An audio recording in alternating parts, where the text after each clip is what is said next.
opening doors, making introductions, finding other advisors, an understanding ear when that's needed.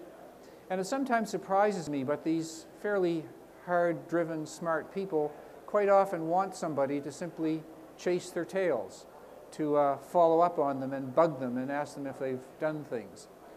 So that's kind of the list about generally what these companies seek advice about for those of you who want to be advisors, and maybe if I've missed one, some of the companies here can add to this list.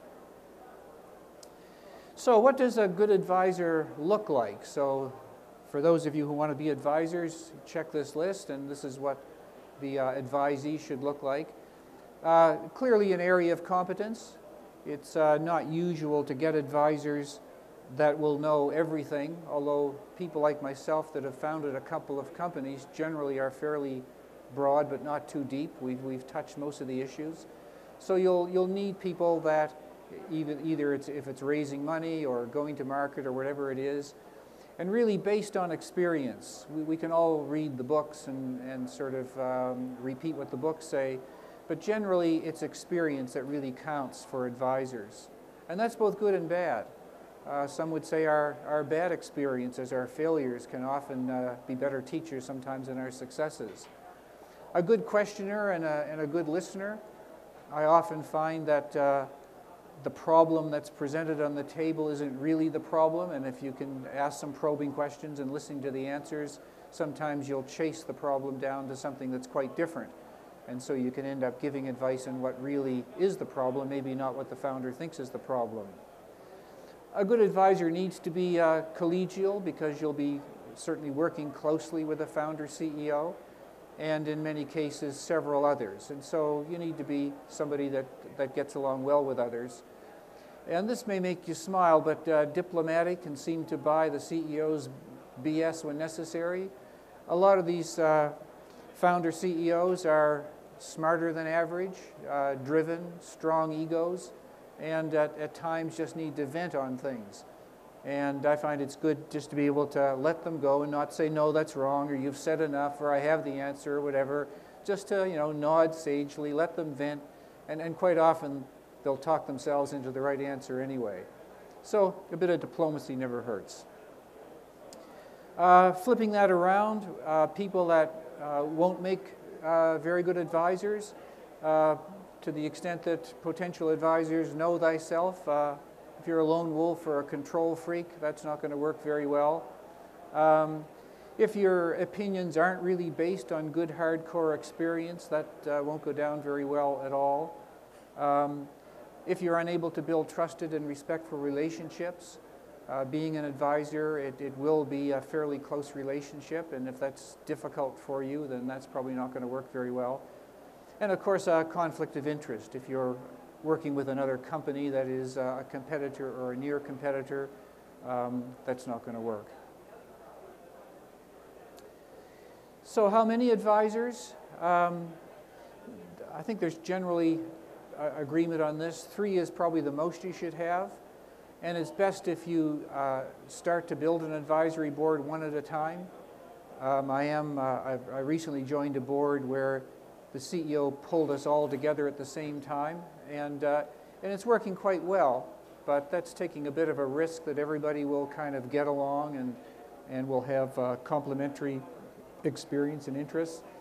So what we find is best is to pick your anchor advisor, and that's best if you can find another person that has founded a company somewhat similar to yours and maybe taken it all the way to exit, and have that as your anchor advisor. And then for the 2 of you to go seek a second one. And quite often your first advisor will be able to recommend that person. They'll help you build the board. And then if you do want 3, you and the 2 can go find the 3rd. But it is good if over the course of, this may take 6 months, but spend a couple of months with the first advisor, a couple of months with the second, and then build your team somewhat gradually. I don't know of any boards of more than 3, and I would say that's needlessly excessive. In terms of the fit, as I've probably touched on several times before, the interpersonal dynamics are the key. You really should grow to like each other.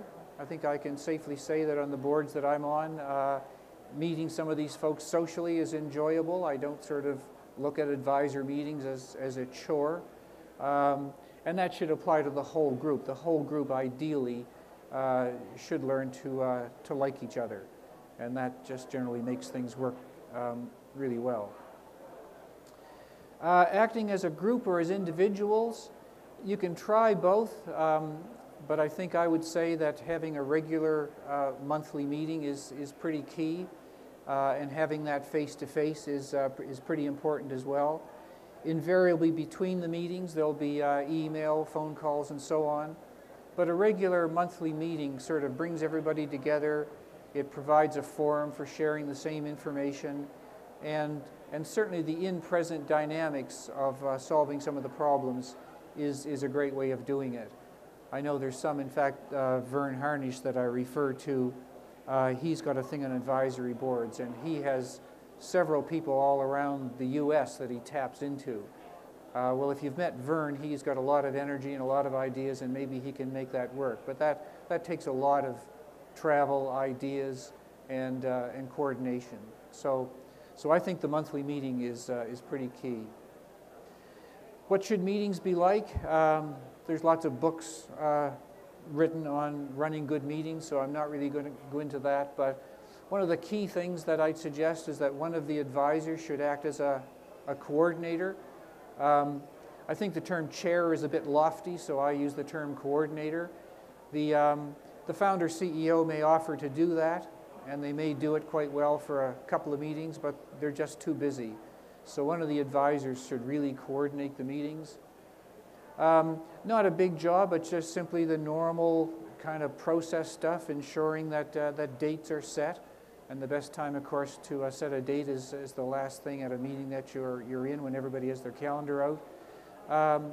Gather agenda items. Generally a week before, I'll go around and look at the previous meeting and then see what's up for an agenda. Gently chair the meetings. I think if you have to start invoking parliamentary procedure, your board isn't working very well. But this is really a case of, okay, if we agreed to cover these things in the next 3 hours, just making sure that those are covered and that the meeting doesn't get bogged down in something unless everybody agrees on it. Taking some sort of notes, or making sure somebody takes the notes, and then distributing those afterwards. So not a big deal, but just part of making the meetings go well, and I guarantee you that the CEOs, try as they might, will just be too busy to do this on a regular basis. And it is quite important to making these things work well. Good meetings. It's good to have sort of two sections. One I call simply a data dump, and this is making sure everybody has the basic raw